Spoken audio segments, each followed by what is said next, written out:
I started following the team during the infamous Dream season. I got on at a great time. I mean, it was Jim Calhoun had taken over in '86 and just started to get it going. The '90s were spent kind of building up the program. They became a Big East power. I mean, they had a couple years, they went like 16-2, 17-1 in the Big East. They just dominated.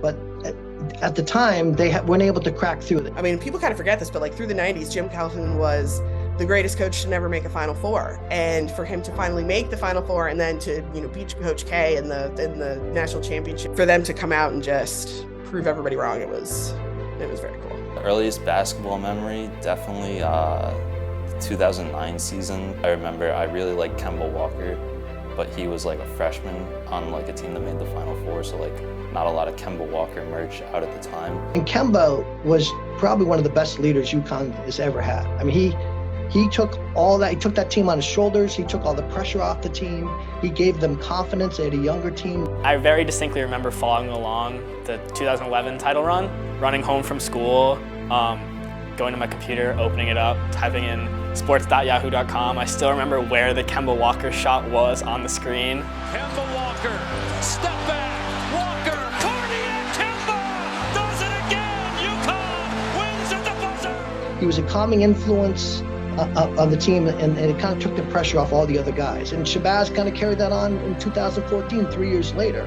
I was, as Ed Cooley said, very spoiled growing up as a kid, getting to watch these teams, make deep tournament runs. And then the dark ages happened. When I was there, it was huge because, we just won a national championship. So, full every game, kids camping out before games, like the whole thing. And then, it definitely kind of died off a little in the mid-teens, if you will. And UConn had those years in the AAC where they weren't going to the NCAA tournament. I mean, you realize, oh my God, March Madness is going on and you're sitting home. Nobody wanted to see Tulsa. Nobody wanted to see East Carolina, so the fans never bought into it. And it was a tough sell for recruits too.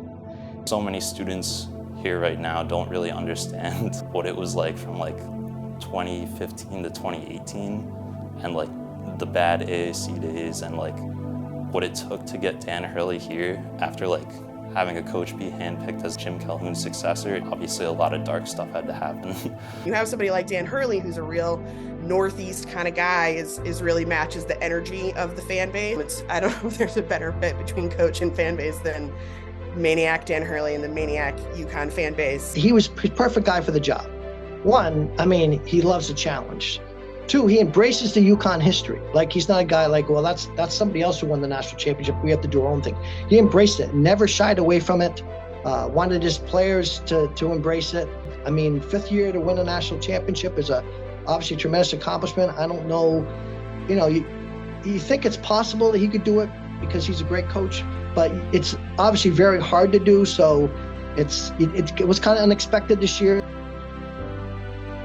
I went to this fundraiser at a football game, and I chatted with Andre Jackson, and we were like, so how's the team going to be? Like, what do you think?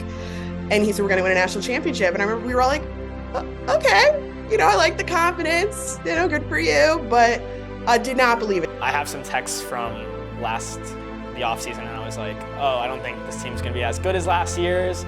It was right after we had lost everyone to the portal, and I was really nervous and really worried about the season. And then they just got off onto this absurd roll to start the season. It was like, okay, maybe we should have listened to Andre. So I was in Albany for the second round, flew to Vegas for the Sweet 16 Elite 8, and then I was just kind of talking it over with my parents, and they were like, you kind of have to go to Houston now. And I was like, yeah, I kind of have to go to Houston. This is like the once-in-a-lifetime chance.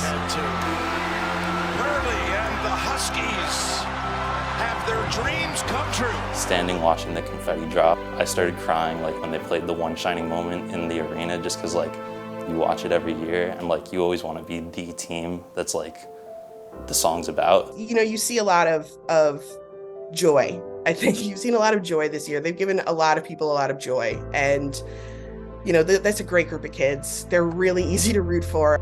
As far as like just a team, like well put together, chemistry and everything, this is one of the best, there's no doubt. They were the best team in the country this year, and they deserve to win that national championship. You know, at their best this year, there was nobody better than them. It's one thing to like get a lot of titles, but like to spread it out across like multiple decades and multiple coaches, where it's not just one guy being really good at his job and like a legacy of like greatness that gets passed down. I mean, they've never lost an NCAA tournament championship game. I mean, that's insane. 5-0 in title games. I think anybody knows anything about college basketball, even the people who don't care for UConn will say they're a blue blood now.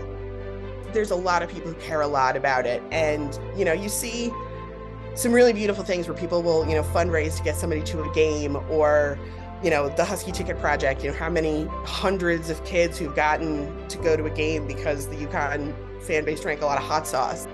UConn, like, at its most basic level, is like the state of Connecticut's thing. In other sports, there's a division in between New York and Boston fans. But with college basketball and being no pro basketball franchise in Connecticut, everybody can unite behind UConn. It's such like a common love that like you don't have to really say anything, you just have to be like wearing UConn merch, and someone will look at you and like kind of smile, and there'll be like a head nod. And like even if like you never speak, it's just kind of like that guy gets it. To go out with a championship like that is so special, so special. See, every one time you go, you do something special like this, you don't know if you're ever going to do it again. And I've been able to do it 5 times, so it's pretty incredible. They are the basketball school of basketball schools. I don't think there's any other way you can put it. To have the facilities, to have the institutional support, to have the fan support, there's not a better place to be right now than Source, Connecticut.